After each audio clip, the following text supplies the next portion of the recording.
حضرت ابو ذر غفاری فرماتے تھے مجھے میرے نبی پاک نے 6 باتوں کی وصیت کی تھی.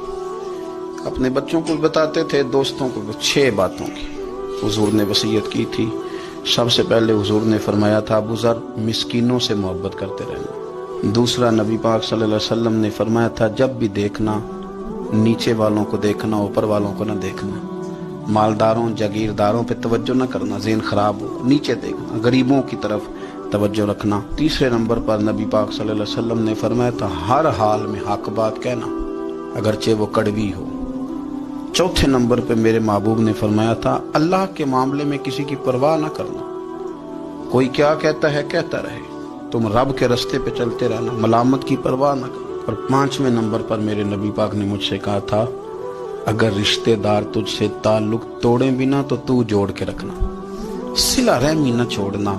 اور 6 نمبر پر حضور نے فرمایا تھا اللہ کے عرش کے خزانوں میں سے خزانہ ہے لا حول ولا قوت الا باللہ العلی العظیم. حضور نے فرمایا اسے پڑھتے رہنا، اسے کبھی نہ چھوڑنا. اے اللہ ان نیک اور پاک لوگوں کا صدقہ ہمارے دلوں کو تقویٰ عطا فرما.